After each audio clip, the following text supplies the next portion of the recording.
హరే కృష్ణ హరే కృష్ణ కృష్ణ కృష్ణ హరే హరే హరే రామ రామ రామ హరే హరే. భగవద్గీత 3వ అధ్యాయం 1వ శ్లోకం. అర్జున ఉవాచ ధ్యాయసి చేత్ కర్మణస్తే మతా బుద్ధి జనార్దన తత్కిం కర్మాణి ఘోరే మాం నియోజయసి కేశవ.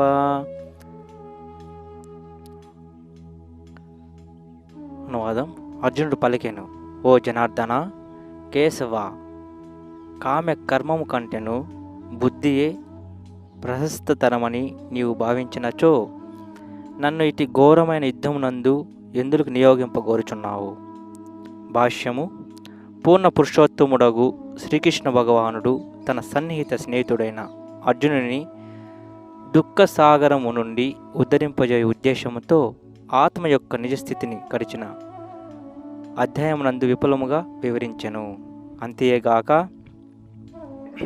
ఆత్మానుభవ మార్గమైన బుద్ధియోగమును అంటే కృష్ణ భక్తి రసభావనము సైతం ప్రతిపాదించెను. కొన్ని మార్లు కృష్ణ భక్తి భావన జడత్వమని తప్పుగా భావింపబడును. ఆ విధముగా అపార్థం చేసుకుని వాడు పవిత్ర కృష్ణనామమును జపించును. పూర్ణ కృష్ణ భక్తియుతుడగుటకు ఏకాంత స్థలమునకు చనుచుండును. కానీ కృష్ణ భక్తి తత్వమున సంపూర్ణంగా శిక్షణను పొందినదే ఏకాంత స్థలములో కృష్ణనామ జపమును చేయుట హితకరం కాదు. అట్టి కార్యము వలన కేవలం అమాయక జనులచే భక్తి ప్రశంసలు మాత్రమే మనుజునకు లభింపగలవు. అర్జునుడు సైతము కృష్ణ భక్తి భావన బుద్ధియోగము లేదా ఆధ్యాత్మిక జ్ఞానమునందు బుద్ధి ఎనగా క్రియాశీలక జీవనము నుండి వివరణమును పొంది ఏకాంత స్థలములో తపోధ్యానం చేయుటయని భావించెను. అనగా కృష్ణ భక్తి నెపమున అతడు యుద్ధము నుండి తెలివితో విరమింపగోరెను. కానీ అతడు ఉత్తమ విద్యార్థి వలె తన గురువు ఎదుట ఈ విషయం ఉంచి ఉత్తమ మార్గమేదియో తనకు తెలుపమని ప్రశ్నించెను. అర్జునుని ఈ ప్రశ్నకు సమాధానముగా శ్రీకృష్ణ భగవానుడు కర్మయోగమును కృష్ణ భక్తి భావనెందుకు కర్మనొనరించు విధానము ఈ తృతీయాధ్యాయమున విపులముగా వివరించెను. భగవద్గీత 3వ అధ్యాయం 2వ శ్లోకం. వ్యామిశ్రేణేవ వాక్యేన బుద్ధిం మోహయసీవ మే తదేకం వద నిశ్చిత్య ఏన శ్రేయోహమప్నుయాం. ప్రతిపదార్థం. అనేక అర్థములు కలిగిన నీ బోధలచే నా బుద్ధి మోహం నొందినది. కావున నాకు ఏది అత్యంత శ్రేయోదాయకమో దయతో నిశ్చయముగా తెలియజేయము. భాష్యము. భగవద్గీత గడిచిన అధ్యాయములో సాంఖ్యయోగము, బుద్ధియోగము, బుద్ధిచే ఇంద్రియ నిగ్రహము, ఫలాపేక్ష రహిత కర్మము, ప్రారంభ దశలో గల సాధకుని స్థితులనేది వివిధ విషయములు వర్ణింపబడినవి. కానీ అవి అన్నీను ఒక క్రమ పద్ధతిలో వేధింపబడలేదు. వాని సంపూర్ణ అవగాహనకు మరియు ఆచరణకు ఒక క్రమ పద్ధతి అత్యంత అవసరమై ఉన్నది. కనుకనే అర్జునుడు బాహ్యమునకు అస్పష్టముగా గోచరించు ఆ విషయములను సంపూర్ణముగా తెలియజెంచెను. తద్వారా సాధారణ వ్యక్తి సైతము వాటిని ఎటువంటి కల్పనలు మరియు వ్యతిరేక వివరణ లేకుండా అంగీకరించు అవకాశం కలుగును. తన పద ప్రయోగము చేయి అర్జునుని తన ప్రశ్నల ద్వారా భగవద్గీత అంతరార్థము తెలుసుకొనగోరు నిష్ఠాపూర్ణులకు కృష్ణ భక్తుల సహభావన మార్గము సుగమము చేయుచున్నాడు. 3వ అధ్యాయం 3వ శ్లోకం. శ్రీ భగవానువాచ లోకేస్మిన్ ద్విధా నిష్ఠా పురా ప్రోక్తా మయా నగా జ్ఞానయోగేన సాంఖ్యానాం కర్మయోగేన యోగినాం. అనువాదం. దేవదేవుడైన శ్రీకృష్ణుడు పలికెను, పాపరహితుడైన ఓ అర్జున, ఆత్మానుభూతిని పొందగోరు మానవుల్లో 2 రకములని ఇదివరకే నేను వివరించితిని. కొందరు దానిని సాంఖ్యము మరియు తాత్విక కల్పన ద్వారా అవగతం చేసుకొనగోరగా మరికొందరు భక్తియోగం ద్వారా దానిని అర్థం చేసుకొనగోరుదురు. భాష్యము. ద్వితీయ అధ్యాయపు 39వ శ్లోకమున సాంఖ్యయోగము మరియు కర్మయోగము, బుద్ధియోగములనేవి రెండు విధానములను శ్రీకృష్ణ భగవానుడు వివరించాను. అదే విషయమును భగవానుడు ఈ శ్లోకమును మరింత విశదముగా వివరించుచున్నాడు. ఆత్మ మరియు భౌతిక పదార్థముల విశ్లేషణాత్మక అధ్యయనమైన సాంఖ్యయోగము మానసిక కల్పనలను కావించుట ఎందును మరియు ఏదేని విషయము ప్రయోగాత్మక జ్ఞానం తాత్విక చింతన ద్వారా ఎరుగొట ఎందును అభిరుచిని కలిగినట్టి మనుజులకు చెందినట్టిది. ఇక రెండవ రకం వారు కృష్ణ భక్తి భావన ఎందు కర్మనునరించడి వారు. ఈ విషయమును ద్వితీయ అధ్యాయపు 61వ శ్లోకం నందు వివరింపబడినది. బుద్ధియోగము అంటే కృష్ణ భక్తి భావన అనుసరించి కర్మ చేయుట ద్వారా మనుజుడు కర్మబంధము నుండి విడవడగలడనియు పైగా కర్మయందు ఎటువంటి దోషం కలగదనియు శ్రీకృష్ణ భగవానుడు ద్వితీయ అధ్యాయపు 39వ శ్లోకమున తెలిపియున్నాడు. బుద్ధియోగం అనగా భగవానుని పైననే మరింత విశదముగా చెప్పవాలనన్న శ్రీకృష్ణుని పైననే సంపూర్ణముగా ఆధారపడుటయనియు తద్వారా ఇంద్రియములన్నయు సులభముగా అదుపులోనికి రాగలవనియు ఆ అధ్యాయపు 61వ శ్లోకమున స్పష్టంగా వివరింపబడినది.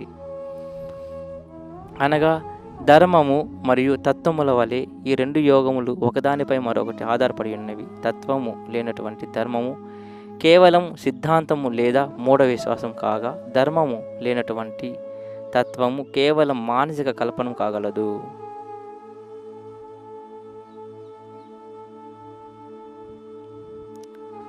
మరొకటి ఆధారపడి ఉన్నవి. తత్వం లేనటువంటి ధర్మం కేవలం సిద్ధాంతము లేదా మూఢ విశ్వాసం కాగా, ధర్మం లేనటువంటి తత్వము కేవలం మానసిక కల్పనం కాగలదు. పరతత్వమును అనుభూతమనుచుకొనుటకు నిష్ఠగా యత్నించువారు సైతం అంత్యమున కృష్ణ భక్తి భావనని పొందుదురు. కావున శ్రీకృష్ణుడి పరమ లక్ష్యమై ఉన్నాడు. ఈ విషయము భగవద్గీత ఎందును తెలుపబడినది. భగవానునితో పోల్చినచో జీవుని నిజస్థితి ఎట్టిదని అవగతం చేసుకున్నట్టు అన్నింటి ఎందును ముఖ్యాంశమై ఉన్నది. పరోక్ష మార్గమైన మనోకల్పనను కావించుచు మనుజుడు క్రమముగా కృష్ణ భక్తి భావనా స్థితికి రావచ్చును, లేదా రెండవ మార్గమున కృష్ణ భక్తి ఎందు ప్రత్యక్ష సంబంధం ఏర్పరచుకొనవచ్చును. ఈ రెండింటిలో కృష్ణ భక్తి భావన మార్గం ఉత్తమమైనది. తాత్విక విధానము ద్వారా ఇంద్రియములను శుద్ధిపరచుకొనవలసిన అవసరం దాని ఎందు లేకపోవటయే అందులో కారణము. కృష్ణ భక్తియే సాక్షాత్తుగా అది పవిత్రమనొచ్చు విధానము. భక్తియుక్త సేవ అనేది ప్రత్యక్ష విధానం వలన ఆ కార్యం సులభమును మరియు ఉదాత్తమును అయి ఉన్నది. నా కర్మణా మనారంభాత్ నైష్కర్మ్యం పురుషోష్ణతే నచ సన్యాసనాదేవా సిద్ధిం సమధిగచ్చతి. ప్రతిపదార్థం: కేవలం కర్మను చేయకుండుట ద్వారా ఎవరును కర్మఫలం నుండి ముక్తిని పొందలేరు. అలాగనే కేవలం సన్యాసము ద్వారా ఎవరును సంపూర్ణత్వమును పొందలేరు. భాష్యము: లౌకిక జనుల హృదయములను శుద్ధిపరచుట కొరకై విధింపబడినటువంటి విద్యుక్త ధర్మములను నియమముగా పాటించి పవిత్రుడైన మనుజుడు సన్యాసమును స్వీకరించుట ద్వారా జయం సిద్ధింపదు. సాంఖ్య తత్వవేత్తల ఉద్దేశం ప్రకారము కేవలం సన్యాసము స్వీకరించినంతనే, కామ్యకర్మల నుండి విరమించినంతనే మనుజుడు నారాయణునితో సమానుడు కాగలడు. కానీ శ్రీకృష్ణ భగవానుడు ఈ సిద్ధాంతం అంగీకరించుటలేదు. హృదయము పవిత్రం కానిదే సన్యాసమును స్వీకరించినచో అది కేవలం సాంఘిక వ్యవస్థ సంక్షోభమునకి కారణం కాగలదు. కానీ ఒకవేళ మనుజుడు తన విద్యుక్త ధర్మములను నిర్వర్తింపుకొనను భగవానుని దివ్య సేవను స్వీకరించి తన శక్త్యానుసారం పురోగమించినచో బుద్ధియోగం భగవానునిచే ఆమోదింపబడను. స్వల్పమపశ్య ధర్మస్య త్రాయతే మహతో భయాత్. అట్టి ధర్మ ఆచరణము కొద్దిగా అవనదింపబడినను మనుజుని గొప్ప సంకటం నుండి తరింపజేయగలదు. 3వ అధ్యాయం 5వ శ్లోకం: నహి కచ్చిత్ క్షణమపి జాతు తిష్టత్య కర్మకృత్ కార్యతే హవస కర్మ సర్వ ప్రకృతి జైర్గుణై. అనువాదం: ప్రతి మానవుడు భౌతిక ప్రకృతి వలన తాను పొందినటువంటి గుణము అనుసరించి అవసుడై కర్మయందు ప్రేరేపింపబడును. కావున ఏదియును చేయకుండా క్షణకాలం కూడా ఎవరును ఉండజాలరు. భాష్యము: సర్వదా చైతన్యముతో కూడి ఉండుట అన్నది దేహమునకు సంబంధించినది కాక ఆత్మ యొక్క లక్షణమై ఉన్నది. ఆత్మ లేనిదే భౌతిక దేహము కొద్దిగానైనను కదలదు. అనగా దేహము కేవలం ఒక చైతన్యరహితమైన వాహనం వంటిది. నిత్య క్రియాశీలకమై క్షణకాలమును జడత్వమును కలిగి ఉండని ఆత్మ యొక్క ఉనికి వలననే అది పనిచేయగలదు. వాస్తవమునకు ఆత్మను కృష్ణ భక్తి రసాభావిత కర్మ ఎందే నియుక్తం కావింపవలెను. లేనిచో అది మాయాశక్తి నిర్దేశములైన కర్మలలో నియుక్తం కాగలదు. భౌతిక శక్తి సంపర్కమునంది ఆత్మ భౌతిక గుణమును పొందుచున్నది. అట్టి గుణ సంపర్కము నుండి ఆత్మను శుద్ధిపరచుట శాస్త్రములందు తెలుపబడిన విద్యుక్త ధర్మములను విధిగా నివర్తింపవలసి ఉన్నది. కానీ ఆత్మ దాని నిజ కర్మ అయిన కృష్ణ భక్తిలో నియుక్తమైనప్పుడు అది ఏది చేయగలిగినను లాభదాయకమే కాగలదు. శ్రీమద్ భాగవతము 1వ స్కందం 5వ అధ్యాయం 17వ శ్లోకం ఈ విషయమునని ధృవీకరించుచున్నది. త్యక్త్వా స్వధర్మం చరణాంబుజం హరే భజన పక్కోత పతే తతో యది యత్రెక్కో వా భద్రమభూతముష్య కిం కోవార్త ఆప్తో భజతాం స్వధర్మత. ఎవరేని కృష్ణ భక్తి భావనము స్వీకరించినచో శాస్త్ర విహిత కర్మలను పాటింపుకొనను, భక్తియుత సేవను సక్రమముగా నివర్తింపకొనను, తన స్థితి నుండి పతనము నొందినను ఎట్టి నష్టమును గాని పాపమును గాని పొందడు. అట్లగాక అతడు శాస్త్రములలో తెలిపిన అన్ని పవిత్రీకరణ కర్మలను నిర్వహించినను కృష్ణ భక్తి భావన పూర్ణుడు కానిచో ఏమి లాభమును పొందగలడు. అనగా కృష్ణ భక్తి భావన స్థితికి చేరుట పవిత్రీకరణ విధానము అవసరమై ఉన్నది.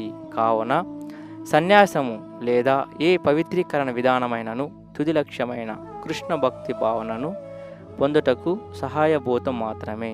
అతి కృష్ణ భక్తి ప్రాప్తించినచో సమస్తము నిష్ఫలమే కాగలదు. 3వ అధ్యాయం 6వ శ్లోకం. కర్మేంద్రియాణి సంయమ్య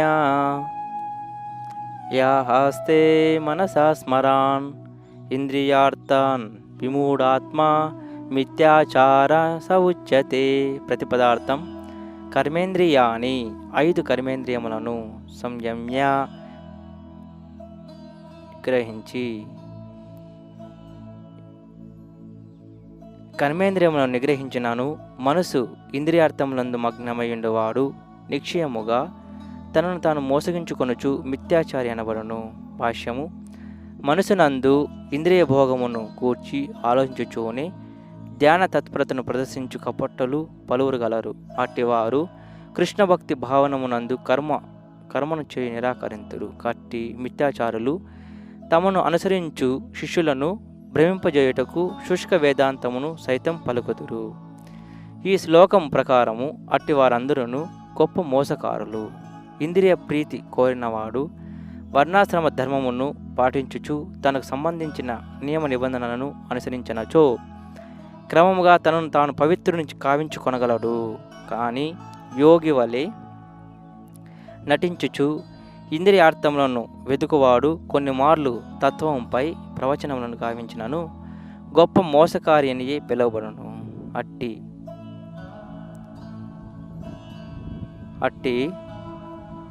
పాపి యొక్క జ్ఞానము భగవానుని మాయచే హరింపబడును. కావున వాని జ్ఞానమును గట్టి విలువయు ఉండదు. అటువంటి కపటాత్ముని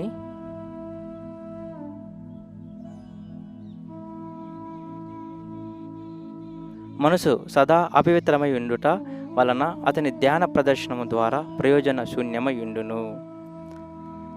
3వ అధ్యాయం 7వ శ్లోకం.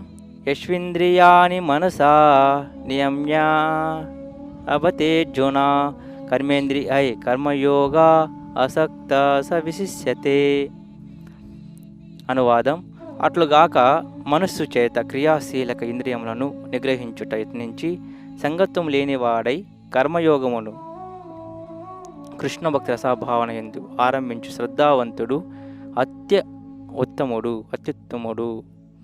భాష్యము: యథేక్షా జీవనము మరియు ఇంద్రియ భోగముల కొరకు కపట యోగిగా వర్తించుట కన్నను భవబంధం నుండి ముక్తిని కలిగించి భగవద్ధామమును ప్రవేశింపజేయు స్వధర్మమును నిలిచి జీవిత లక్ష్యం కొరకై ప్రయత్నించుట అత్యంత ఉత్తమము.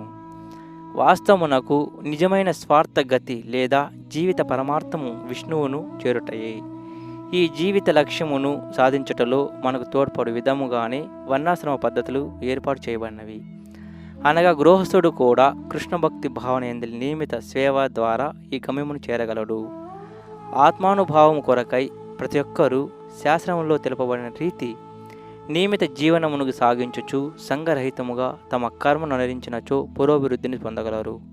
ఈ విధానము అనుసరించు శ్రద్ధావంతుడు అమాయకులను మోసగించుటకై కపట భక్తిని ప్రదర్శించు కపట యోగి కన్నను అత్యంత ఉత్తముడు.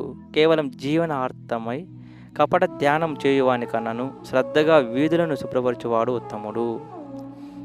3వ అధ్యాయం 8వ శ్లోకం. నీతం కురు కర్మత్వం కర్మజ్యాయో హి కర్మణా శరీరయత్రాపి చతేన ప్రసిద్ధేద కర్మణా. అనువాదం: నీ విద్యుక్త ధర్మమును నీవు నివర్తింపుము, ఏలయన అది అకర్మ కన్నను ఉత్తమమైనది. కర్మ నునరింపకుండా దేహపోషణం సైతము మనుజుడు చేసుకున్న జాలడు. భాష్యము: ఉత్తమ వంశమునకు చెందిన వారమని తప్పుగా ప్రకటించుకొను కపట ధ్యానపరులు మరియు ఆధ్యాత్మికోన్నతికై సర్వమును త్యాగం చేసినట్లుగా మిథ్య ప్రదర్శనమును కావించు గనులు పలువురు కలరు.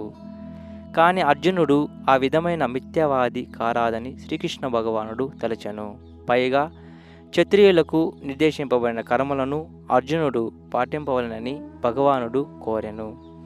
అర్జునుడు గృహస్థుడు మరియు క్షత్రియోధుడు కావున తన స్థానమందే నిలిచి గృహస్థుడైన క్షత్రియునకు విధింపబడిన ధర్మములను పాటించుట ఉత్తమ కార్యము. అట్టి కర్మలు లౌకికుని హృదయమును శుభ్రపరిచి భౌతిక కల్మషము నుండి అతనిని ముక్తిని చేయగలదు. జీవనార్థమై ఆచరింపబడు నామమాత్ర సన్యాసము శ్రీకృష్ణ భగవానుడు కానీ ఏ ధర్మశాస్త్రం కానీ అంగీకరించే అవకాశం లేదు. వాస్తవమునకు ఏది ఒక కర్మ ద్వారా మనుజుడు దేహమును పోషింపవలసి ఉండును. భౌతిక భావనలను శుద్ధిపరచుకని కర్మను చపలత్వముతో త్యజింపరాదు. భౌతిక జగమునందున్న ప్రతి ఒక్కరికి ప్రకృతిపై ఆధిపత్యం వహింపవలనండి కల్మష భావములు వేరు మాటల్లో ఇంద్రియ భోగ వాంఛలు తప్పక ఉండును. అటువంటి కలుషిత భావములు తప్పక నశింపవలెను. విద్యుక్త ధర్మముల ద్వారా అట్టి కార్యం సాధింపక మునిపే కర్మను త్యజించి ఇతరులపై ఆధారపడి జీవించు కపటయోగి వలి అగటకు ఎవరును ఎత్తింపరాదు. 3వ అధ్యాయం 9వ శ్లోకం.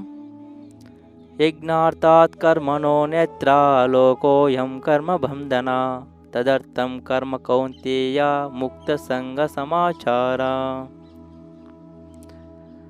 అనువాదం: విష్ణు కొరకై యజ్ఞరూపమున కర్మ నిర్వహింపవలెను.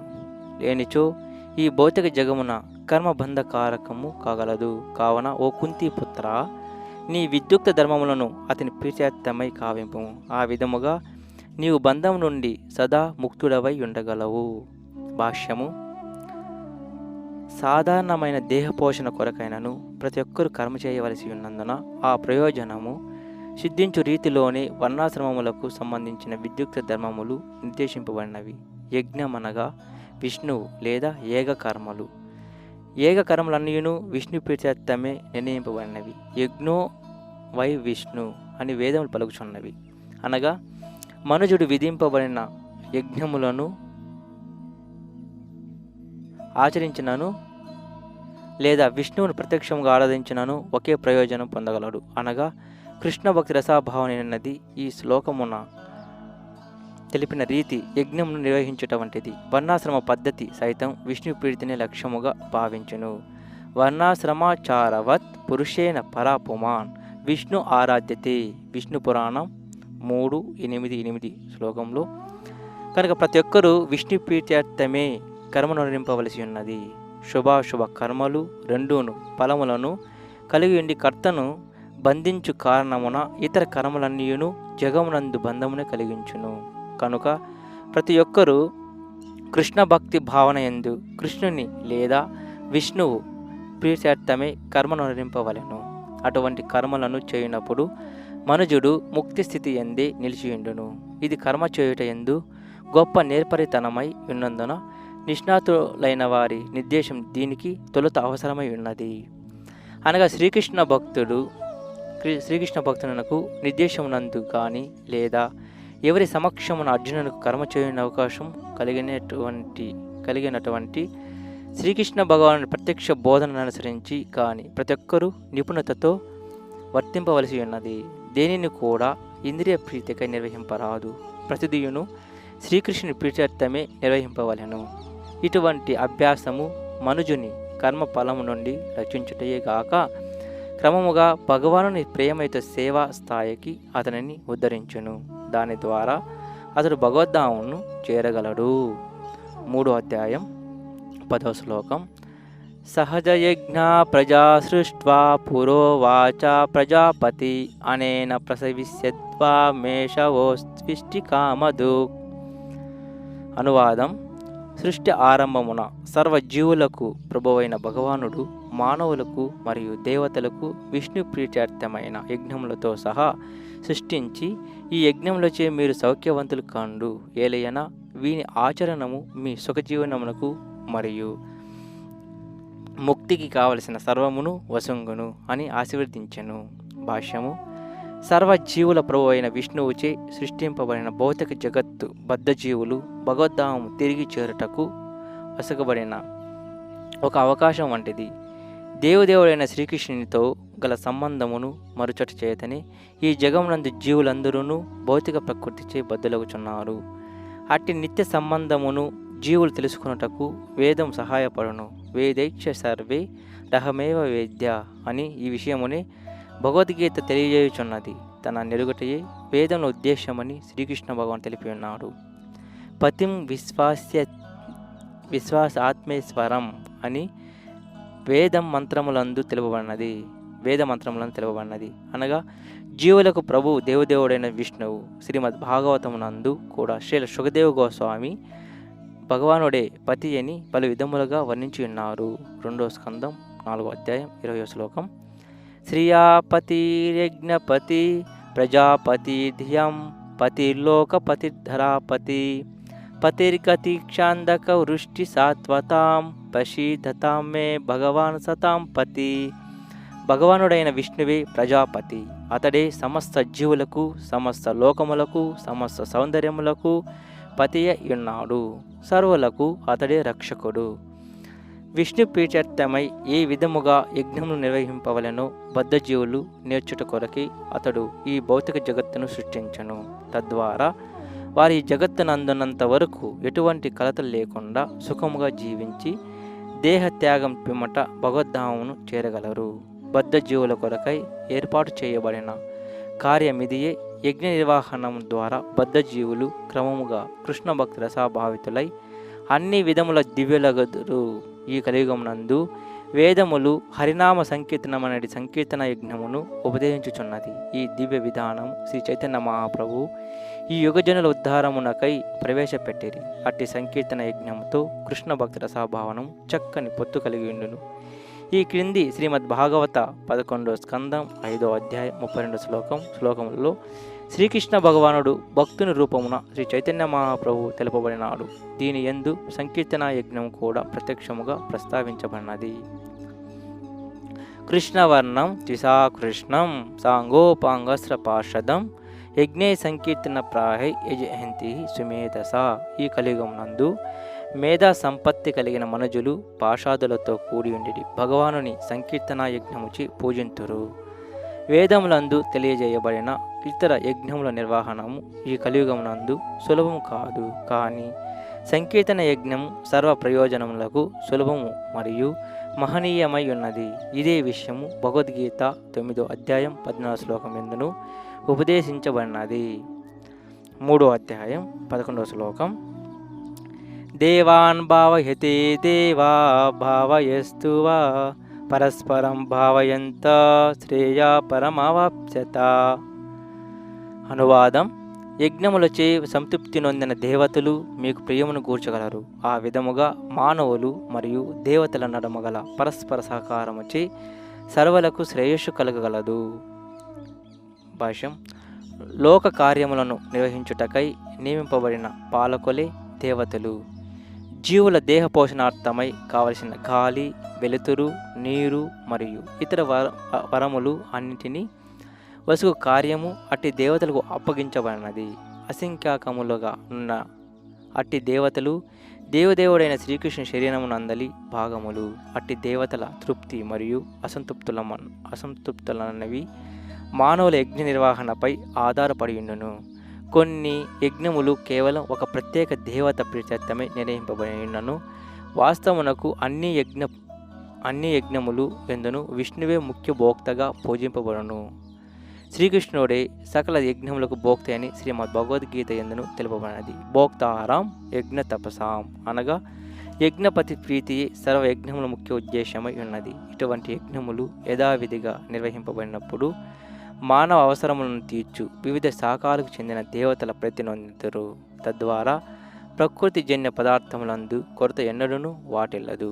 యజ్ఞ నిర్వహణము అనేకములైన ఇతర లాభములను కూర్చుచు అంత్యమున భవబంధముల నుండి ముక్తిని సైతం కలిగించును.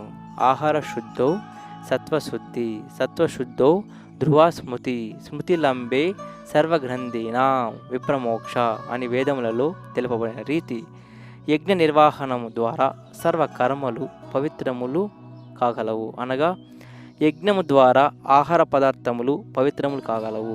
పవిత్ర ఆహారమును భుజించుట ద్వారా మనుజుని స్థితియే పవిత్రమగును. స్థితి యొక్క పవిత్రీకరణ ద్వారా బుద్ధి అందలి సూక్ష్మ గ్రంథులు పవిత్రత నొందగలవు. ఆ విధముగా స్మృతి పవిత్రమైనప్పుడు మనుజుడు మోక్ష మార్గమును కూర్చి చింతింపగలుగును. ఇవన్నీను కలిసి అంత్యమున అతని దివ్యమైన కృష్ణ భక్తి భావనకు చేర్చగలవు. అట్టి పరమోత్కృష్టమైన కృష్ణ భక్తి భావనయే నేటి మానవ సమాజమునకు పరమ ఆవశ్యకమై ఉన్నది. 3వ అధ్యాయం 12వ శ్లోకం. ఇష్టాన్ భోగాన్ హి దేవ దాస్యంతే యజ్ఞ భావిత తైదత్తాన ప్రదాయోగ్యో యో భుక్తేసేన ఏవ సా. అనువాదం: వివిధ జీవన ఆవశ్యకములను వనగూర్చు దేవతలు యజ్ఞము చే సంతృప్తి నొంది మీకు కావలసినవన్నీయును వసంగుదురు. వాటిని ఆ దేవతలకు అర్పింపకయే తాను అనుభవించువాడు నిక్కముగా చోరుడే యగును. భాష్యము: దేవదేవుడైన విష్ణువు తరపున జీవిత ఆవశ్యకములైన వాటిని సమకూర్చుటకు అధికృతులైనట్టి వారే దేవతలు. కావున వారిని విధిపూర్వకమగు యజ్ఞముచే సంతృప్తి పరపవలెను. వేదములందు పలు దేవతల కొరకు పలు విధములైన యజ్ఞములు తెలుపబడినను అవి ఎన్నీను అంత్యమున దేవదేవునికి అర్పింపబడును. శ్రీకృష్ణ భగవానుని గూర్చి తెలియని వానికి దేవతా యజ్ఞం ఆదేశించబడినది. మనుజుని వివిధ గుణములు అనుసరించి వివిధ యజ్ఞములు వేదములందు ప్రతిపాదింపబడినవి. వివిధ దేవతార్చనములు కూడా అదే విధముగా గుణములను అనుసరించి తెలుపబడినవి. ఉదాహరణకు మాంసభక్షకులకు ప్రకృతి యొక్క ఘోర రూపమైన కాళికాదేవి పూజ ఆదేశింపబడినది. ఆ దేవత ఎదుట పశుబలియు తెలుపబడినది. కానీ సత్వగుణములో ఉన్న వారికి మాత్రం విష్ణు భగవానుని దివ్య రచనం ఉద్దేశింపబడినది.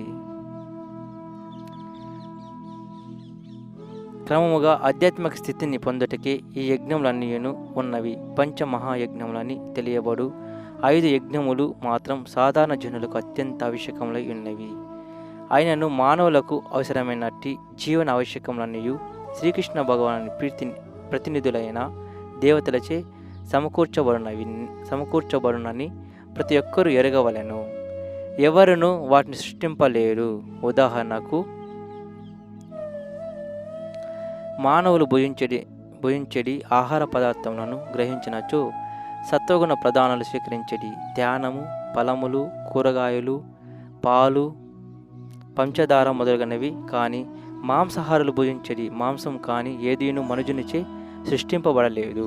అదే విధముగా జీవిత అవసరములైన ఉష్ణము, కాంతి, నీరు, వాయువు వంటివి కూడా మానవునిచే సృష్టింపబడలేదు. శ్రీకృష్ణ భగవానుడు లేనిదే సూర్యకాంతి, చంద్రకాంతి, వర్షము, గాలి వంటివి కలగవు. అవి లేనిదే ఎవరును జీవింపలేరు. అనగా మన జీవితము ఆ భగవానుడు కరుణతో సమకూర్చువాని పైననే ఆధారపడి ఉన్నది. చివరికి మనము నిర్వహించు కర్మగారము కొరకు కూడా లోహము, గంధకము, పాదరసము వంటి అనేక మూలకములు లేదా ముడి పదార్థములు అవసరం ఉన్నది. అవి అన్నీను దేవతలచే వసగబడుచున్నవి. లభించిన వానిని సద్వినియోగపరుచుకొని ఆనందంతో ఆరోగ్యవంతులై ఆత్మానుభవమును కూర్చి చింతించ జీవిత లక్ష్యమైన జీవన సంఘర్షణ నుండి విముక్తిని సాధించునని ఉద్దేశం చేతని వారట్లు మనకు సర్వమును వసుగుచున్నారు. అట్టి జీవిత లక్ష్యము యజ్ఞ నిర్వహణచే సిద్ధించుచున్నది. కానీ మానవ జన్మ లక్ష్యమును మరిచి భగవానుని ప్రతినిధులచే వసగబడిన వాటిని కేవలం ఇంద్రియ ప్రీతి కొరకే వినియోగించి భౌతికత్వమునందే మరింతగా బద్ధులమైనచో అది సృష్టి ప్రయోజనం ఎన్నడూ కాదు. మనం చోరులుగా పరిగణింపబడి ప్రకృతి నియమములచే శిక్షించబడము ఎటువంటి జీవిత ఉద్దేశం కలిగి ఉండునందున చోరులచే నిండియున్న సంఘమెండడను సుఖవంతం కాజాలదు. దొంగలైనటువంటి విషయపూర్ణ మనుజులకు ఎట్టి జీవిత ప్రయోజనం ఉండదు. ఇంద్రియ ప్రీతియే వారి ముఖ్య ఉద్దేశము. యజ్ఞమును ఏ విధముగా ఆచరింపవలెనో వారు ఎరగరు. కనుకనే సులభముగా నిర్వహింపబడి సంకీర్తన యజ్ఞమనేది యజ్ఞమును శ్రీ చైతన్య మహాప్రభు ప్రవేశపెట్టిరి. కృష్ణ భక్తి భావనను అంగీకరించగలిగిన ప్రపంచ జనులు ఎవరైనాను ఈ సంకీర్తన యజ్ఞమును నిర్వహింపగలరు. 3వ అధ్యాయం 13వ శ్లోకం. యజ్ఞశిష్టాన సంతోయం ఉచ్యంతే సర్వకిల్బిషై భుంజతే తే త్వగం పాపా ఏ పచన్యాత్మకారణాత్. అనువాదం: యజ్ఞమున అర్పింపబడిన ఆహారమును స్వీకరించుట వలన భగవద్భక్తులు సర్వ విధములైన పాపముల నుండి ముక్తులగుదురు. తమ ప్రియము కొరకే ఆహారం సిద్ధం చేసుకునే వారు కేవలం పాపమునే భుజింతురు. భాష్యం: భగవద్భక్తులు లేదా కృష్ణ భక్తి రసాభావితులు సత్పురుషులని పిలువబడుతురు. బ్రహ్మ సంహితలో 5:38 శ్లోకం. తెలుపబడిన రీతి వారు సదా శ్రీకృష్ణ భగవాని ప్రేమ యంది నిలిచియుందురు. ప్రేమాంజన అచ్యుత భక్తి విలోచనేన సంతా సదైవ హృదయేషు విలోకయంతి. దేవదేవుని ప్రియం నొసుగు గోవిందుని లేదా ముక్తి నొసుగు ముకుందుని లేదా సర్వ ఆకర్షకుడైన శ్రీకృష్ణుని ప్రేమతో సన్నిహితముగా ముడివడి ఉండుటచి అతనికి తొలుత అర్పింపన్నది దేనిని వారు స్వీకరింపరు. అనగా అట్టి భక్తులు శ్రవణం, కీర్తనం, విష్ణు స్మరణం, అర్చనం వంటి పలు భక్తి మార్గములు ద్వారా యజ్ఞములు సదా నిర్వహించుచూనే ఇందురు. అటు యజ్ఞ నిర్వహణములు వారిని సదా భౌతిక జగమునందలి సర్వవిధ పాప సంగము నుండి దూరముగా నుంచును. అట్లుగాక తమ ఆనందం కొరకే ఆహారమును తయారు చేసుకున్నవారు కేవలం చోరులేగాక సర్వ విధములైన పాపములను భుజించిన వారు కాగలరు. దొంగ మరియు పాపైన మనుజుడు ఎట్లు ఆనందమును పొందగలడు? అది ఎన్నడూ సాధ్యం కాదు. కనుకనే జనులు సర్వ విధములుగా ఆనందమయులుగటకు సులభమైన ఈ సంకీర్తన విధానమును నిర్వహించుటను పూర్ణ కృష్ణ భక్తి భావనలో వారికి నేర్చవలసి ఉన్నది. లేనిచో ప్రపంచమునందు సుఖము గాని శాంతి గాని నెలకొనజాలరు. 3వ అధ్యాయం 14వ శ్లోకం. అన్నాద్భవంతి భూతాని స్పర్జన్య అన్న సంభవ యజ్ఞాద్భవతి పర్జన్యో యజ్ఞ కర్మ సముద్భవ. అనువాదం: జీవదేహములన్నీయును వర్షం వలన ఉత్పన్నమైనట్టి ధ్యానముపై ఆధారపడి జీవించును. వర్షములు యజ్ఞముచే కలగగా విహిత కర్మము నుండి యజ్ఞం ఉద్భవించుచున్నది. భాష్యము: శ్రీమద్ భగవద్గీత గొప్ప వ్యాఖ్యాతులైన శ్రీల బలదేవ విద్యాభూషణులు ఈ విధముగా తెలిపిరి. హే ఇంద్రియంగత యావస్థితం యజ్ఞం సర్వేశ్వరం విష్ణు అభ్యర్చత్తు చేష్ట మశ్నంతి తేన తద్దేహయాత్రం సంపాదయంతి తే సంత సర్వేశ్వరస్య యజ్ఞ పురుషస్య భక్త సర్వకిల్పిషై అనాదికాల వివృద్ధై ఆత్మానుభవ ప్రతిబంధనకై అఖిలై పాపై విముచ్యంతే యజ్ఞపురుషుడిని సర్వయజ్ఞభోక్త తెలియబడు శ్రీకృష్ణ భగవానుడు దేవతలందరికీ ప్రభువు. దేహమునందలి వివిధ అంగములు దేహమునకు సేవ చేయు రీతి ఆ దేవతలందరూ భగవానుని సేవను కూర్చుదురు. ఇంద్రుడు, చంద్రుడు, వరుణుడు వంటి దేవతల సృష్టి పరిపాలనకై నియమింపబడిన అధికారులై నందున వారి ప్రీతి కొరకై వేదములు యజ్ఞములను నిర్దేశించుచున్నది. తద్వారా వారు ప్రియము నొంది ధాన్యమును సమృద్ధిగా ఉత్పత్తి చేయుటకు వలసిన గాలిని, వెలుతురును, నీటిని అందించగలరు. శ్రీకృష్ణ భగవానుని అర్చించినప్పుడు అతని అంగములైన దేవతలు అప్రయత్నముగా పూజింపబడుచున్నందున ప్రత్యేకముగా ఆ దేవతలను అర్చింపనవసరం లేదు. ఈ కారణంలోనే భక్తులు కృష్ణ భక్తి భావన ఎందున్నవారు తొలుత ఆహారమును కృష్ణునికి అర్పించి పిదప గ్రహింతురు. ఈ విధానము ద్వారా దేహము ఆధ్యాత్మికముగా పుష్టి నొందగలదు. ఆ విధమైన కర్మ ద్వారా పూర్వ పాపములన్నీ నశించుటయేగాక దేహము సర్వ భౌతిక కల్మషములకు అతీతమగుచున్నది. అంటువ్యాధి ప్రబలినప్పుడు రోగ నిరోధక ఔషధం అట్టి అంటువ్యాధి నుండి మనుజును రక్షించు రీతి విష్ణువుకు అర్పింపబడిన ఆహారము మనలను విషయాసక్తి నుండి రక్షించును. ఇటు విధానము అవలంబించువాడు భక్తుడని పిలువబడును. కావున కృష్ణ ప్రసాదమును స్వీకరించు భక్తుడు ఆత్మానుభవ మార్గములో అవరోధముల వంటి పూర్వ పాపములను నశింపజేసుకొనుచున్నాడు. ఈ విధముగా వర్తించని వాడు పాప భారమును క్రమముగా పెంచుకొని పోవచ్చు. పాప ఫలమును అనుభవించుటకు హీనమైన శునక సుఖారాధుల దేహములను తయారు చేసుకొనును. ఈ భౌతిక దేహం కల్మషభూయిష్టమైనది. భగత్ ప్రసాదమును విష్ణువునకు అర్పింపబడిన ఆహారం స్వీకరించేవాడు మాత్రమే వాని ప్రభావం నుండి రక్షింపబడుచున్నాడు. ఆ విధముగా నొరనింపనివాడు దాని కల్మషముచే ప్రభావితుడు కాగలడు. వాస్తవమునకు ధాన్యము మరియు కూరగాయలే ఆహార యోగ్యములు. ధాన్యము, కూరగాయలు, ఫలములు మొదలగు వాటిని మానవుడు భుజింపగా ధాన్యపు వ్యర్థశేషమును, గడ్డిని, చెట్లను జంతువులు ఆహారముగా స్వీకరించును. మాంసభక్షణము చేయుటకు అలవాటు పడిన వారు అనగా చివరికి మనము భూ ఉత్పత్తుల సమృద్ధి అయిన వర్షముపై ఆధారపడి ఉండును. అట్టి వర్షము ఇంద్రుడు, చంద్రుడు, సూర్యాది దేవతలచే నియమింపబడుచున్నది. ఆ దేవతలందరూ శ్రీకృష్ణ భగవానుని సేవకులు. అట్టి భగవానుడు యజ్ఞముచే సంతృప్తి నొందును. కావున కనీసం ఆహార పదార్థముల కొరత నుండి రక్షింపబడుటకైనను యజ్ఞమును ముఖ్యముగా ఈ యుగమునకు నిర్దేశింపబడిన సంకీర్తన యజ్ఞమును నిర్వహింపవలసి ఉన్నది. 3వ అధ్యాయం 15వ శ్లోకం. కర్మ బ్రహ్మోద్భవం విద్ధి బ్రహ్మాక్షర సముద్భవం తస్మాత్ సర్వగతం బ్రహ్మ నిత్యం యజ్ఞే ప్రతిష్ఠితం. అనువాదం: నియమిత కర్మలు వేదములందు నిర్దేశింపబడగా అట్టి వేదములు దేవదేవుని నుండి ప్రత్యక్షముగా ప్రకటింపబడినవి. అందుచే సర్వవ్యాపకమైన పరబ్రహ్మము యజ్ఞకర్మలందు నిత్యముగా ప్రతిష్ఠితమై ఉండును. భాష్యము: కేవలం శ్రీకృష్ణుని ప్రీత్యర్థమే కర్మను నిర్ణయింపవలసిన అవసరం యజ్ఞార్థ కర్మ ఈ శ్లోకం నందు మరింత నొక్కి చెప్పబడినది. యజ్ఞ పురుషుడైన విష్ణువు ప్రీత్యర్థమే మనం కర్మ చేయవలనన్నచో కర్మకు సంబంధించిన మార్గదర్శకత్వమును బ్రహ్మమునందే పొందవలను. కనుకనే వేదములు కర్మ నొనరించుటకు మార్గదర్శక సూత్రములై ఉన్నవి. వేద నిర్దేశము లేకుండా వర్ణింపబడేది కర్మము వికర్మగా, అప్రమాణిక కర్మ లేదా పాపకర్మగా తెలియబడను. కనుక కర్మఫలము నుండి రక్షింపబడుటకు ప్రతి ఒక్కరూ వేదం నుండి మార్గదర్శకత్వమును పొందవలెను. సాధారణ జీవితమున్న మనుజుడు దేశం యొక్క రాజ్యాంగ నిర్దేశమునందు పనిచేయు రీతి ప్రతి ఒక్కరును భగవాను నిర్దేశములోనే కర్మను నిర్ణయించవలెను. వేదములందలి అట్టి నిర్దేశములు ప్రత్యక్షముగా అతని శ్వాస ద్వారా ప్రకటనమై ఉన్నవి.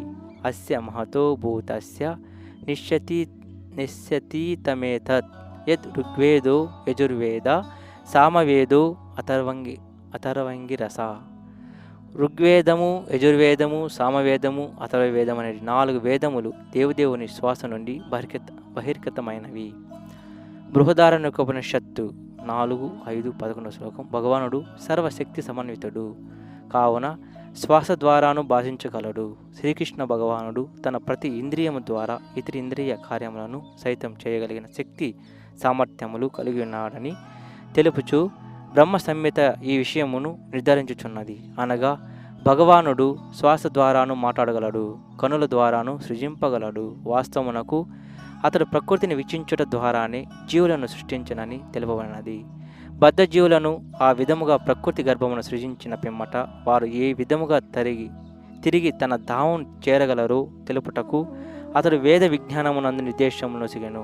భౌతిక ప్రకృతి ఎందున్న బద్ధ జీవులు భోగాభిలాషను సదా కలిగి ఉందరని మనం ఎరగవలెను. కానీ జీవుడు అట్టి వికృత కోరికలను సంతృప్తిపరుచుకొని ఆ నామమాత్ర భోగం ముగిసిన పిమ్మట ఎట్లు భగవద్ధామం చేరవచ్చునో తెలుపు రీతిగా వేద నిర్దేశములు సృష్టింపబడినవి. అనగా ఇది బద్ధజీవులు ముక్తిని పొందుటకు కల్పింపబడిన ఒక అవకాశం కనుక వారందరూ కృష్ణభక్తి భావనాయుతులు అగుట ద్వారా యజ్ఞ విధానమును అనుసరింపవలను. వేద శాసనములను అనుసరింపని వారు సైతం కృష్ణభక్తి భావన నియమములను స్వీకరింపవచ్చును. అట్టి కార్యం వైదిక యజ్ఞాచరణమే, వైదిక కర్మాచరణం కాగలదు. 3వ అధ్యాయం 16వ శ్లోకం. ఏవం ప్రవర్తితం చక్రం నానువర్తయతిహయా అగాయ ఇంద్రియారామో మోగం పార్థ స జీవతి. అనువాదం: ఓ అర్జున, ఈ విధముగా వేదములచే నిర్ణయింపబడిన యజ్ఞ చక్రమును జీవితమున అనుసరింపని వాడు నిక్కముగా పాప జీవనగడుగును. కేవలము ఇంద్రియ తృప్తి కొరకే జీవించుచు అట్టివాడు నిరర్థకముగా జీవనం గడుపును. భాష్యము: కష్టించి పనిచేసి పిదప ఇంద్రియ భోగం అనుభవింపుము అనేది ధనలోభపూరితమైన తత్వము శ్రీకృష్ణ భగవానుచే ఇచ్చట నిరసించబడుచున్నది. కనుకనే ఈ భౌతిక జగమున అనుభవింపగోరు వారికి పైన తెలుపబడిన యజ్ఞ చక్రము అత్యంత అవసరము. అట్టి నియమములను పాటింపని వాడు మిగుల నిరసింపబడినవాడై ప్రమాదకర జీవితమును గడుపువాడే యగును. ప్రకృతి నియమము ప్రకారము మానవ జన్మైనది కర్మయోగము లేదా జ్ఞానయోగము లేదా భక్తి యోగము అనేది ఏదో ఒక మార్గము ద్వారా ఆత్మానుభూతిని పొందుట కొరకే ప్రత్యేకముగా ఉద్దేశింపబడినది. నిర్దేశితమైనటువంటి యజ్ఞములను ఖచ్చితంగా అనుసరింపవలసిన అవసరము గుణదోషాతీతులైన మహాత్ములకు లేకున్నను ఇంద్రియ భోగమునందు నిలిచిన వారు మాత్రం పైన తెలుపబడిన యజ్ఞచక్రం ద్వారా పవిత్రతను పొందవలసి ఉన్నది. వాస్తవమునకు కర్మలు పలు రకములు. కృష్ణ భక్తి భావన లేనివారు, నిక్కముగా భోగ భావన కలిగిన వారు భోగ కర్మ ఫలములందు తగులుకొనకుండా తమ కోరికలను సంతృప్తిపరుచుకున్నట్లుగా యజ్ఞ విధానము ఏర్పాటు చేయబడినది. ఈ జగత్తు యొక్క పురోభివృద్ధి మన స్వీయ కృషిపై కాక దేవతలచే ప్రత్యక్షముగా నిర్వహింపబడి భగవానుని ప్రణాళికపై ఆధారపడి ఉండును. కనుకనే వేదములందు తెలుపబడిన ప్రత్యేక దేవతల కొరకే యజ్ఞములు ప్రత్యక్షముగా ఉద్దేశింపబడినవి. పరోక్షముగా అది కృష్ణ భక్తి రసాభావన విధానపు అభ్యాసమై ఉన్నది. ఏలయన యజ్ఞ నిర్వహణమందు నిష్ణాతుడైన వాడు నిక్కముగా కృష్ణ భక్తి భావనాయుతుడు కాగలడు. కానీ అటు యజ్ఞ ఆచరణం ద్వారా మనుజుడు కృష్ణ భక్తి భావితుడు కానిచో అవి ఎన్నియును కేవలం నీతి సూత్రములుగా పరిగణింపబడును. కనుక ప్రతి ఒక్కరూ తమ పురోగతిని కేవలం నీతి సూత్రముల వరకే పరిమితం చేసుకొనక వాటిని అధిగమించి కృష్ణ భక్తి భావనను పొందవలసి ఉన్నది. 3వ అధ్యాయం 17వ శ్లోకం. యశ్వాత్మరతిరేవాషాధాత్మా తృప్తక్షమానవ ఆత్మాన్యేవ చ సంతుష్ట తస్య కార్యం న విద్యతే. అనువాదం: కానీ ఆత్మానుభవపూర్ణమైన జీవితముతో ఆత్మయంది ఆనందమును కొనుచు ఆత్మయంది తృప్తుడై పరిపూర్ణ సంతుష్టిని పొందిన వానికి చేయవలసిన కర్మమేమీను లేదు. భాష్యము: పూర్ణముగా కృష్ణభక్తి భావనాయుతుడై కృష్ణ పర కర్మలచే పూర్ణ తృప్తి నొందిన వానికి చేయవలసిన కర్మ ఏమీను ఉండదు. కృష్ణభక్తి భావితుడై కారణమున వేలాది యజ్ఞ నిర్వహణ ప్రభావమైన కల్మషమార్జనము అతని యందు శీఘ్రమే కలుగుచున్నది. చైతన్యము ఆ విధముగా శుద్ధిపడినప్పుడు మనుజుడు తనకు శ్రీకృష్ణ భగవానుడితో గల సంబంధమును స్థిరముగా ఎరగవలెను. అట్టి వానికి విద్యుక్త ధర్మము స్వయముగా భగవాను కరుణించి హృదయమునందు ప్రకాశితమగును. కనుక వేద నిర్దేశములను అనుసరింపవలసిన నిర్బంధము అతనికి ఏమాత్రం ఉండదు. అటువంటి కృష్ణ భక్తి రసాభావితుడు ఎటువంటి లౌకిక కర్మల యందును మగ్నుడు కాడు. అంతేగాక అతడు మదిర మగువ వంటి మోహపూర్వక విషయములందు ఏమాత్రం ఆనందమును కొనడు. 3వ అధ్యాయం 18వ శ్లోకం. నైవ తస్య కృతేనార్తో నా కృతేనేహ కక్షణ నా చాస్య సర్వభూతేషు కచ్చిదర్థ వ్యపాశ్రయ. అనువాదం: ఆత్మానుభవమును పొందిన మనుజుడు తన విద్యుక్త ధర్మ నిర్వహణము ద్వారా పొందవలసిన ప్రయోజనం ఏదియును ఉండదు. అయినను అట్టి కర్మను నివర్తింపకపోవటకు కారణము గాని ఇతర జీవులపై ఆధారపడవలసిన అవసరం కానీ అతనికి ఉండదు. ఆత్మానుభవం పొందిన వ్యక్తికి భాష్యము: ఆత్మానుభవం పొందిన వ్యక్తికి కృష్ణపరమైన కర్మలు తప్ప అన్యమైన విద్యుక్త ధర్మ నిర్వహణ ఏదీను లేదు. రాబో శ్లోకములలో తెలుపబడబోవు రీతి కృష్ణ భక్తి భావన జడత్వం కూడా కాదు. కృష్ణ భక్తి భావన ఎందున్నవాడు దేవతా శరణమును కానీ మానవ శరణము కానీ పొందడు. కానీ కృష్ణ భక్తి ఎందు అతడు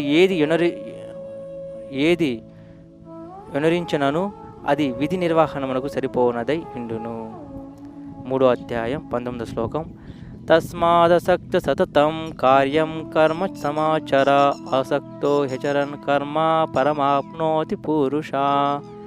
అనువాదం: కనుక ప్రతి ఒక్కరూ కర్మఫలములను యందు ఆసక్తిని గొనక తన విధి అని భావించుచు కర్మల యందు వర్తించవలెను.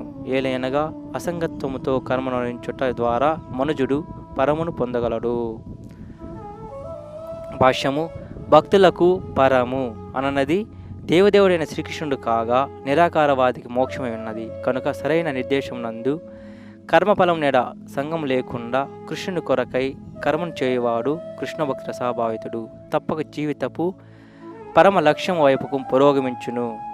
కురుక్షేత్ర యుద్ధమున శ్రీకృష్ణుని కొరకే యుద్ధం చేయమని అర్జునుడు ఉపదేశింపబడినప్పుడు అర్జునుడు యుద్ధం చేయాలని శ్రీకృష్ణుడు కోరి ఉండుటయే అందుకు కారణం. సాధువుగా లేదా అహింసాత్మకునిగా వర్తించుటైనది సంగత్వమును కూడినది. కానీ భగవానుని పక్షమున కర్మ చేయుట ఫలమున ఆసక్తి లేకుండా వర్తించుట వంటిది. పూర్ణ పురుషోత్తముడగు శ్రీకృష్ణ భగవానుడు ఉపదేశించిన అత్యుత్తమ పూర్ణ కర్మమిది. ఇంద్రియ భోగానుభవం నందు వనర్చబడు పాప కర్మలను శుద్ధిపరచు కొరకే యజ్ఞములను వంటి వేద విహిత కర్మలు నిర్వహింపబడును. కానీ కృష్ణ భక్తి అందలి కర్మలు శుభాశుభ కర్మములకు అతీతములై ఉన్నవి. కృష్ణ భక్తుడైన వాడు కర్మఫలములందు ఆసక్తుడుగాక కేవలం కృష్ణుని తరపున కర్మను సాగించును. అతడు అన్ని రకముల కార్యములను నిర్వహించినను సంపూర్ణంగా అసంగుడై ఉండును. 3వ అధ్యాయం 20వ శ్లోకం. కర్మణైవ హి ససిద్ధి అస్థితా జనకాధయ లోక సంగ్రాహమేవాపి సంపశ్యన్ కర్తుమర్హసి.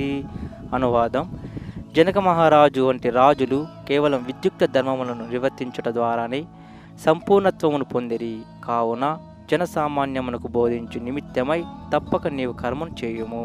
భాష్యము: జనకుడు వంటి రాజులు ఆత్మానుభవం పొందిన మహాత్ములైనందున వేద నిర్దేశములైన కర్మను నిర్వహింపవలసిన అవసరం వారికి లేకుండెను. అయినను సామాన్య జనులకు ఆదర్శమును నెలకొల్పుటకై వారు తమ విద్యుక్త ధర్మములను సంపూర్ణంగా నిర్వర్తించిరి. జనక మహారాజు సీతాదేవికి తండ్రి మరియు శ్రీరామచంద్రుడికి మామగారు. భగవద్భక్తుడైనందున అతడు ఉన్నత ఆధ్యాత్మిక స్థితి యందు నిలిచియున్నను. మిథిలా నగరమునకు బీహార్ రాష్ట్రమునకు రాజైన కారణమున విద్యుక్త ధర్మములను ఏ విధముగా నిర్వర్తింపవలెనో తన ప్రజలకు స్వయముగా తెలియజేయవలసి వచ్చెను. శ్రీకృష్ణునకు మరియు అతని నిత్య స్నేహితుడైన అర్జునునకు విఫలమైన చోట హింస తప్పనిసరి అని జనులకు తెలియజేయుటకై వారు యుద్ధం చేసిరి. కురుక్షేత్ర యుద్ధమునకు పూర్వం యుద్ధమున నివారించుటకు సర్వవిధములైన ప్రయత్నములు జరిగెను. స్వయం శ్రీకృష్ణ భగవానుడు అందుకు యత్నించినను ఎదుటి పక్షం వారు యుద్ధమునకే సిద్ధపడేరి. కనుక న్యాయసమ్మతమైన అట్టి విషయమున యుద్ధం తప్పనిసరి అయ్యెను. కృష్ణ భక్తి రసాభావితుడు ఈ లోకమునేడ ఆసక్తి రహితుడైనను జనులు ఏ విధముగా జీవించవలెనో మరియు కర్మలు ఏ విధముగా వనరించవలెనో తెలియజేయుటకై కర్మలు నరించుచుండును. కృష్ణ భక్తి భావన యందు అనుభవజ్ఞులైన వారు ఇతరులు తమను అనుసరించే రీతిలో కర్మను సమర్థవంతముగా వనరింపగలరు. ఈ విషయమున రాబో శ్లోకం నందు వివరింపబడినది. 3వ అధ్యాయం 21వ శ్లోకం. యదాచరతి శ్రేష్ఠ తత్తదేవేతరోచన స యత్ప్రమాణం కురుతే లోకస్తదనువర్తతే. అనువాదం: మహనీయుడైన వ్యక్తి ఎట్టి కార్యములను చేయునో వాని సామాన్య జనులు అనుసరింతురు. తన ఆదర్శప్రాయ కర్మము ద్వారా దేనిని అతడు ప్రమాణముగా నిర్ణయించును దానిని లోకమంతయు అనుసరించును. భాష్యము: స్వీయ ఆచరణం ద్వారా జనులకు బోధ చేయగల నాయకుడు సామాన్య జనులకు సర్వదా అవసరము. నాయకుడే స్వయముగా ధూమపానం చేయువాడైనచో ధూమపానం చేయవద్దని జనులకు బోధన చేయలేడు. విద్యను బోధించుటకు పూర్వమే గురువు చక్కని నడవడిక అలవరుచుకొనవలెనని శ్రీ చైతన్య మహాప్రభు తెలిపిరి. ఆ విధముగా చేయువాడు ఆచార్యుడు లేక ఉత్తమ గురువు అని పిలువబడును. కనుక సామాన్య జనులకు బోధించుట కొరకై గురువైన వాడు శాస్త్ర నియమములను చక్కగా పాటింపవలెను. అంతేకాక శాస్త్ర నియమములకు విరుద్ధములైన నియమములను అతడెన్నడూ తయారు చేయరాదు. మను సంహిత వంటి పలు గ్రంథములు మానవాళి అనుసరించుటకు ప్రామాణిక గ్రంథములుగా పరిగణింపబడినవి. నాయకుడైన వాని బోధలు అట్టి శాస్త్ర నియమములపై ఆధారపడి ఉండవలెను. తన ఉన్నతిని వాంఛించువాడు మహాత్ములైన వారు ఆచరించు ప్రామాణిక నియమములను చక్కగా పాటింపవలెను. మహాభక్తుల మార్గము అనుసరణీయమనియు మరియు ఆత్మానుభవ మార్గమున పురోగతికి అదియే సరైన విధానమనియు శ్రీమద్ భాగవతం సైతం ధృవీకరింపబడుచున్నది. దేశమును లేడే రాజు, జనమునొసికిన తండ్రి, పాఠశాల యందు విద్య నేర్పడి ఉపాధ్యాయుడు, జనసామాన్యమునకు నాయకుల వంటి వారు తమపై ఆధారపడిన వారి ఎడ అట్టి సహజ నాయకుల గొప్ప బాధ్యతను కలిగి ఉన్నారు. కనుకనే నీతి మరియు తత్వసూత్రములకు సంబంధించిన ప్రామాణిక గ్రంథములందు వారి నిపుణులై ఉండవలెను. 3వ అధ్యాయం 22వ శ్లోకం. నమే పార్థాస్తి కర్తవ్యం త్రిషు లోకేషు కించన నానావాప్తమవాప్తవ్యం వర్త ఏవచ కర్మని. అనువాదం: ఓ పార్థ, నాకు నిర్దేశింపబడిన కర్మము ముల్లోకములలో ఏదీనూ లేదు. నేను కోరునది కానీ పొందవలసిన కానీ ఏదీనూ లేకున్నను విహిత కర్మల యందు నేను నియుక్తుడనై ఉన్నాను.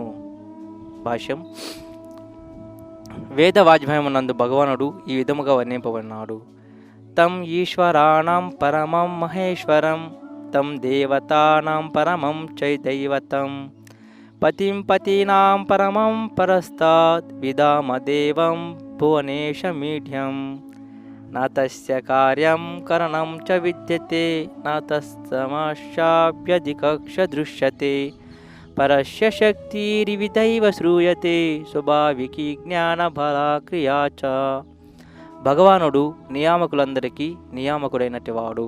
అతడు సమస్త లోకపాలకులలో అతి గణుడైన వాడు. ప్రతి ఒక్కరూ అతని ఆధీనంలోనున్నవారే. జీవులందరి ఆ భగవానుడే వివిధ శక్తులను ప్రదానం కావించి ఉన్నాడు. కనుక ఆ జీవులెన్నడూ స్వత గనులు కాజాలరు. సమస్త దేవతలచే పూజింపబడు ఆ భగవానుడు నిర్దేశించే వారందరికీ పరమ నిర్దేశకుడు. కావున అతడు సమస్త లోకపాలకులకు మరియు నియామకులకు అతీతుడైనట్టి వాడు. అంతేగాక వారందరిచే అతడు పూజనీయుడై ఉన్నాడు. అతని కన్నను గనుడెవరునూ లేరు మరియు అతడే సర్వకారణములకు ఆది కారణుడై ఉన్నాడు. ఆ భగవానుడు సాధారణ జీవుని దేహం వంటి దేహమును కలిగి ఉండడు. అతని దేహం మరియు ఆత్మలకు భేదం లేదు. పరం పురుషుడైన అతని ఇంద్రియములు దివ్యములు. అతని ఏ ఇంద్రియమైనను ఇతరేంద్రియ కార్యం చేయగల సామర్థ్యమును కలిగి ఉండును. కావున అతని కంటే గనుడు గాని లేడు. అతని శక్తులు అనేకములొకటచి అతని కర్మలన్నీను అప్రయత్నముగా సహరీతిలో నిర్వహింపబడుచుండును. శ్వేతాశ్వతర ఉపనిషత్తు 6:7-8. భగవానుని యందు ప్రతిదియు సమగ్రముగాను మరియు సత్యముగాను నెలకొని ఉండటం వలన అతడు నిర్వహింపవలసిన కర్మమేదియును లేదు. ఫలము గోరువానికి మాత్రమే చేయవలసిన కర్మయుండును. కానీ ముల్లోకముల యందు ఏదియును పొందవలసినది లేని వానికి నిక్కముగా ఎట్టి కర్మయు ఉండదు. అయినను శ్రీకృష్ణ భగవానుడు క్షత్రియులకు నాయకుని రూపున కురుక్షేత్ర రణంగమున కారుణ్యోకుడయ్యను. ఏలయన దీనులకు మరియు దుఃఖితులైన వారికి రక్షణము గూర్చుట క్షత్రియుల ధర్మమై ఉన్నది. తాను శాస్త్ర విధులకు అతీతుడై ఉన్నను శాస్త్రములను భంగపరచు దేనినైనను శ్రీకృష్ణ భగవానుడు వనరింపడు.